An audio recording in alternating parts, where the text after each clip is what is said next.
अरे ये क्या कर दिया। तुम्हें शर्म आनी चाहिए। कोई देख लेता तो क्या होता। ऐसा करते हुए तुम्हें शर्म नहीं आई। चुल्लू भर पानी में डूब मरो। नमस्कार, मैं कमल भाटिया और चलिए आज इस खोज पे निकलते हैं कि शेम या शर्मिंदगी क्या होती है। हमें शर्म करनी भी चाहिए या नहीं। शर्म एक अच्छी भावना है, इमोशन है या गलत। आइए आज कुछ इस खोज में निकलते हैं।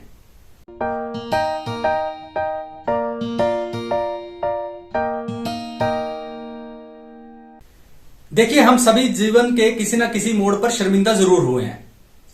कभी हम खुद ही शर्मिंदा हो जाते हैं, हमें शर्म आती है किसी काम को करने में। और कभी होता है कि कोई दूसरा व्यक्ति हमें शर्मिंदा फील करवा देता है, शेमफुल फील करवा देता है। कभी हमारी रेपुटेशन पे अटैक होता है, कोई व्यक्ति जो है वो हमारी रेपुटेशन तबाह कर देना चाहता है। और इस तरह की चीजें जो है ना, वो हम चाहें या ना चाहें, हम अक्सर ऐसी परिस्थितियों में फंसते हैं जीवन में। तो ये जो शेम है, ये आखिर है क्या, आज हम इसी के बारे में बात करेंगे। लेकिन आगे बढ़ने से पहले आपसे एक गुजारिश है कि अगर आप इस चैनल पे आए हैं, इस वीडियो को देख रहे हैं, तो कृपया करके लाइक, शेयर, सब्सक्राइब जरूर कीजिए ताकि इस चैनल को ग्रो होने में मदद मिले और ये आपका बहुत बड़ा योगदान होगा। तो ये आपसे एक गुजारिश थी। चलिए अब बात करते हैं शर्म के बारे में कि शर्म जो है ना वो होती क्या है। देखिए, शर्म के बारे में मैं कोई भी बात आगे आपसे करूं ना, तो पहले हम ये डिफरेंस समझ लेते हैं कि शर्म और गिल्ट दो शब्द होते हैं। अक्सर लोग एक ही बात मान लेते हैं, लेकिन इनमें एक बेसिक डिफरेंस होता है गिल्ट और शेम में। जो गिल्ट होती है ना, वो होता है कि आपसे कुछ गलत हो गया और होने के बाद आपको लगा कि यार मुझसे तो गलत हो गया। अब आप शेमफुल हैं, अब आपको शर्म आ रही है कि यार गलत हो गया। तो उसमें जो है ना आपके पश्चाताप की थोड़ी भावना भरी होती है कि गिल्ट है, मुझसे ये नहीं होना चाहिए था, हो गया।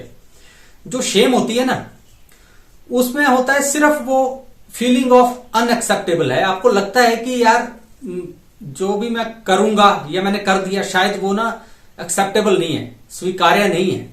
वो आपकी फीलिंग है, वो है या नहीं, उससे कोई मतलब नहीं है। जैसे मान लीजिए कि कोई व्यक्ति है ना, वो शादी ब्याह है, वहां पे डांस करने से बहुत कतराता है, लोगों के सामने बोलने से कतराता है, तो वो शर्म फील करता है।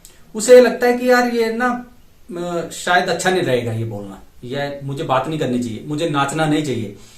तो उसका अच्छा कार्य अच्छा होना या बुरे होने से कोई मतलब नहीं है। शर्म का मतलब है कि आपको शर्म आती है।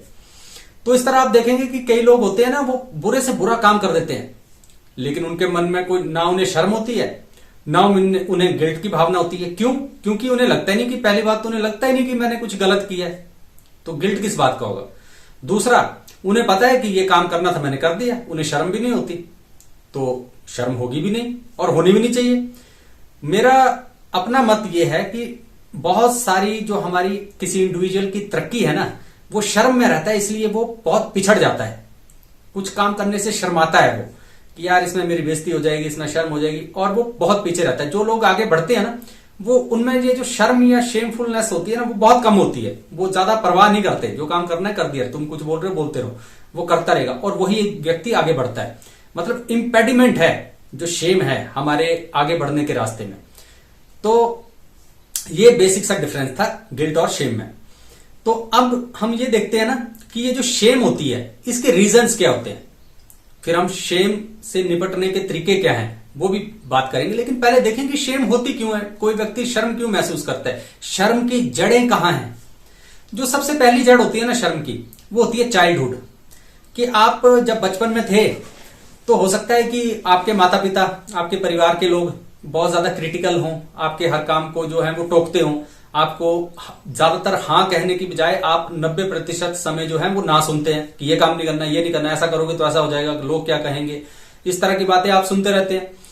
तो आपके मन में ना वो एक बैठ जाती है, शर्म बैठ जाती है आपके मन में कि यार ये काम नहीं करना, शर्मिंदा हो जाएंगे सब, मैं नहीं होऊंगा तो मेरे घर वाले हो जाएंगे। तो आपके मन में वो भाव रहता है। तो यहाँ पे आपकी जो शर्म की जड़ें हैं ना, वो पनपना शुरू हो जाती हैं यहां से, चाइल्डहुड से। दूसरी जो शर्म होती है ना, वो होती है सोसाइटल शेम।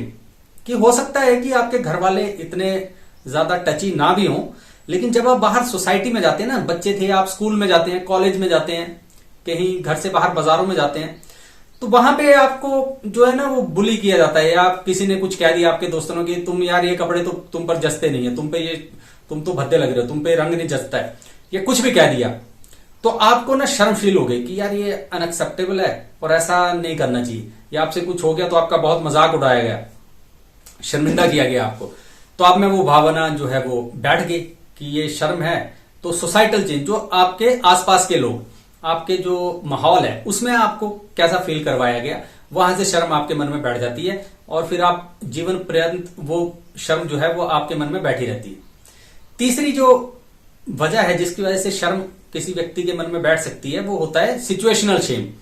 उसका मतलब है कि कोई, जैसे मान लीजिए आप किसी बड़े होटल में खाना खाने चले गए, अब वहां पे वो छुरी कांटे से कुछ खाना है, आपको आता नहीं है, तो आप शर्मिंदा रहेंगे कि यार दूसरी बार ऐसी जगह नहीं आऊंगा जहां पे इस तरह से बैठ के ऐसा बिहेव करना पड़े, मुझे बड़ी परेशानी होती है और मुझे शर्म महसूस होती है, मुझे क्योंकि वैसे खाना खाना आता नहीं है और ये होता है। या कोई व्यक्ति आपको शर्मिंदा फील करवा देगा कि अब वो चाहता है कि आप जो है वो अपनी औकात में रहें, तो आपको शर्मिंदा फील करवाएगा, वो सिचुएशनल शेम होती है।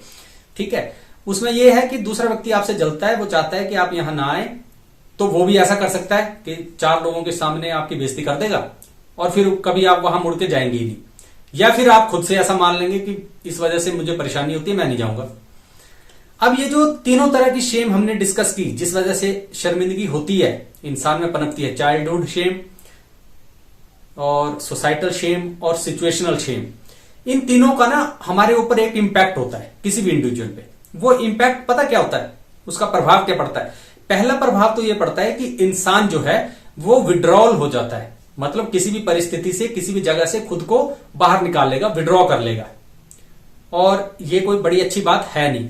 हमने अक्सर सुना है कि अगर आपको जीवन में सक्सेस होना है तो आपको आगे बढ़ना है, विड्रॉ नहीं करना है, आपको फेस करना है। लेकिन वहां पे विड्रॉ कर लेंगे शर्म के मारे, और हो सकता है कोई दूसरा व्यक्ति जो आपका विरोधी है वो यही चाहता है कि आप विड्रॉ कर लें। ठीक है, दूसरा इंपैक्ट ये पड़ता है कि आप एंगर के साथ जुड़ जाते हैं कि आपके कोई काम हुआ, वो ठीक नहीं हुआ, शर्म आई और फिर वो गुस्सा निकाल दिया आपने, और गुस्सा निकाल के कुछ भी उल्टा सीधा कर दिया। ये भी आपके लिए भी हानिकारक है। और कोई दूसरा अगर चाहता हो कि आप ये काम छोड़ के गुस्से में कुछ उल्टा सीधा कर दें उसके फायदे में, तो यहां भी आपका नुकसान ही हुआ। गलत ही प्रभाव है ये, विड्रॉल भी गलत है, एंगर भी गलत है। जो तीसरी बात होती है ना वो होती है वर्थलेसनेस। आप खुद ही महसूस करते हो कि मैं किसी काम का ही नहीं हूं यार, मैं इतना बड़ा हो गया, मुझे आज तक यही पता नहीं है, और तो मैंने क्या सीखा अपने जीवन में, मैं कुछ भी नहीं। आप डिमोटिवेट हो जाओगे, आप वो काम करोगे ही नहीं और वहां से छोड़ के चले जाओगे।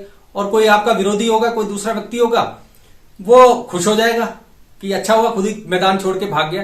तो मेरे बोलने का मतलब ये है कि ये जो शर्मिंदगी है ये ऑन एन एवरेज एक घाटे का ही सौदा है, क्योंकि इसमें जो है वो आप मैदान छोड़ के भाग जाते हैं, चीजों को फेस नहीं करते, और किसी दूसरे का फायदा होता है जो आपको चाह रहा है कि आप फेल हो जीवन में। उनका सबसे बड़ा हथियार होता है कि आपको 4 लोगों के सामने शर्मिंदा कर दिया जाए और फिर उस शर्म के मारे ही चुल्लू भर पानी में आप डूब मरे। लेकिन आप कभी भी देखिएगा अपने आसपास जो सक्सेसफुल लोग हैं, जैसे सेलिब्रिटी हैं, कोई नेता हैं, कोई बड़े बड़े लोग हैं, उन्हें कोई शर्म नहीं होती, जो मर्जी बेइज्जती हो जाए वो डटे रहते हैं अपनी जगह पे और इसीलिए सक्सेसफुल है। और ये बहुत जरूरी बात है, आप ज्यादा शर्मिंदगी महसूस मत करो। अब हमने ये देख लिया कि शर्म होती किस वजह से है, शर्मिंदगी का प्रभाव क्या पड़ता है। अब बात आती है कि अगर आप भी वो व्यक्ति हैं जो बहुत ज्यादा शर्म महसूस करते हैं, शर्मिंदगी में डूबे रहते हैं, अपने ही विचारों में खुद ही शर्म हो रहे हैं, शर्मसार हो रहे हैं, तो आप इस चीज से छुटकारा कैसे पा सकते हो? अगर आपने इस शर्म से छुटकारा पाना है, डील करना है शर्म से, तो पहली बात जो आपको ध्यान रखनी है ना, वो आपने रखनी है कि find the origin of your shame. आप ये देखिए, गहराई में जाइए, आराम से बैठ जाइए और देखिए कि आप जिस चीज के बारे में शर्म महसूस कर रहे हैं ना, उसका ओरिजिन कहां है।